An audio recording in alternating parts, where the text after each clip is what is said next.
vers toi, Seigneur. Lors de la première session du Conseil du projet Violence basée sur le genre au sein de l'Église et de la société. Il s'est tenu le 19 mars 2025 dans le temple de la présidence de l'Église évangélique du Congo à Brazzaville, les travaux de la première session du Conseil du projet Violence basée sur le genre au sein de l'Église et de la société. Y ont pris part 7 chefs de département synodaux, notamment éducation chrétienne, santé, communication, jeunesse, femmes et familles, enseignement protestant et AEP. Le président de la conférence des ecclésiastiques, 7 coordonnateurs des consistoires du projet, le directeur de l'Institut de formation pastorale de Nwedi, le représentant de l'ASUDH, le recteur de l'Université protestante de Brazzaville, la doyenne de la faculté de théologie protestante de Brazzaville, 27 pasteurs responsables des paroisses du projet, dont un représenté par l'administrateur de la paroisse, et le représentant du ministère en charge de la promotion de la femme. La cérémonie d'ouverture. La cérémonie d'ouverture a été marquée par 2 temps forts. La prière et l'exhortation par le pasteur Alexis Mata, coordonnateur de la CITEPAD, et la locution d'ouverture prononcée par le vice-président de l'Église évangélique du Congo. La prière et l'exhortation. Prenant la parole, le coordonnateur de la CITEPAD a accueilli le vice-président de l'EEC, à qui a été confiée la responsabilité d'exprimer les souhaits de bienvenue aux membres du Conseil. À la suite de l'accueil, le pasteur Alexis Mata a exhorté les participants sur l'histoire de Tamar tirée du livre de 2 Samuel, chapitre 13. La locution d'ouverture. Dans son propos, le vice-président a rappelé que l'engagement de l'EEC dans la lutte contre les violences basées sur le genre est conforme à la lutte contre les inégalités et les antivaleurs consignées dans la vision de l'Église à travers les textes fondamentaux. Poursuivant son propos, il a indiqué que les violences basées sur le genre touchent tout le monde, laïcs, élèves et ecclésiastiques. Après avoir rappelé les objectifs du Conseil, le vice-président de l'Église évangélique du Congo a notifié que la présence de chacun au Conseil est un signe fort de leur engagement contre les violences basées sur le genre. Encourageant les membres du Conseil à formuler des propositions et des recommandations, le vice-président a déclaré ouverte la première session ordinaire du Conseil du projet Violence basée sur le genre au sein de l'Église et de la société. Déroulement des travaux. Après la cérémonie d'ouverture, la parole a été accordée à Madame Joséphine Tika, responsable de la cellule exécutive du projet VBG pour la vérification des présences.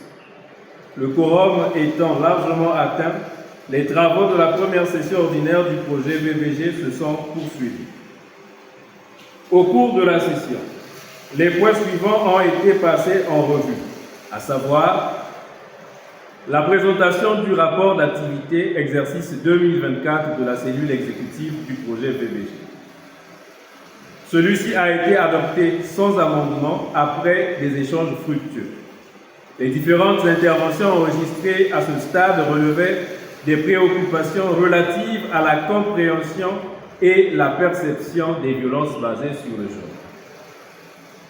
La présentation et l'examen du rapport financier du projet VBG exercice 2024. On retient que ce rapport a été adopté sans question ni amendement. La présentation de l'examen du plan d'action de la politique de l'EEC en matière de lutte contre les violences basées sur le genre 2025-2028. Après le rappel des objectifs, des défis et des différents axes de la politique, les membres du Conseil ont formé 4 ateliers pour examiner L'axe stratégique 1 sur la prévention. Le groupe ayant travaillé sur cet axe a proposé d'envisager les sensibilisations lors des retraites spirituelles. L'axe stratégique 2, intitulé « Accès des femmes à la justice ».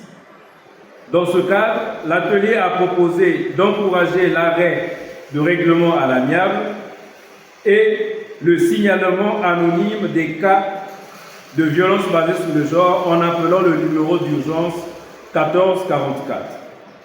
L'axe stratégique numéro 3, intitulé « Prise en charge et restauration des victimes ». Ici, l'idée de création d'un centre de formation à la prise en charge des survivants a été émise.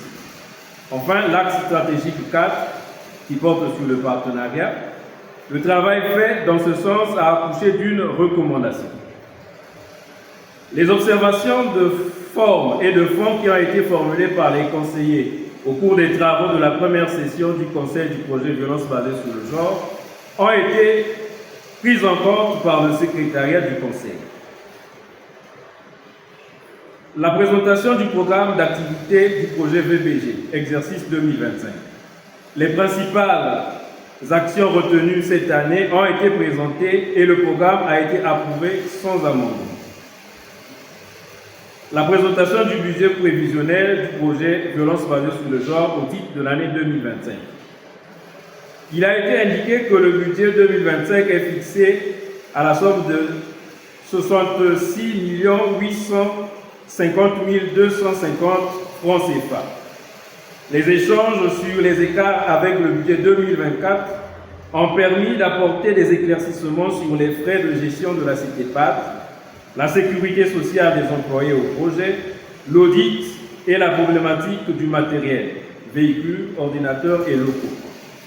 Le budget prévisionnel a été entériné avec amendement. Après des échanges fructueux et constructifs, les membres du Conseil ont formulé 3 recommandations à l'endroit du bureau synodal et, respectivement, une recommandation et une résolution à l'attention de la cellule exécutive du projet. Les conseillers à la première session du Conseil du projet VPG, tenue le 19 mars 2025 à la présidence de l'EEC, recommandent au bureau synodal de prendre des mesures pour intégrer les modules sur les violences basées sur le genre dans les curricula de l'Institut de formation pastorale de Ngwedi et de la faculté théologique protestante de Brazzaville. Deuxième recommandation, d'ordonner qu'un temps de sensibilisation sur les violences basées sur le genre soit aménagé dans tous les programmes des retraites spirituelles, consistoriales et paroissiales. Troisième recommandation, d'ordonner la restitution des véhicules et matériels ainsi que l'ouverture du bureau des projets dans les meilleurs délais, sinon de référer au Conseil synodal afin que ce dernier statue sur ce problème. À la cellule exécutive, recommandation de mener un plaidoyer convaincant auprès du bureau synodal pour la nécessité de la mise en place respective des plateformes sur les violences par les églises membres du Conseil écuménique d'une part et de la Fédération des églises protestantes du Congo d'autre part. Résolution, la cellule exécutive doit mettre à la disposition des consistoires du projet une copie de la loi Moueba. Fait à Brazzaville le 19 mars 2025, le Conseil.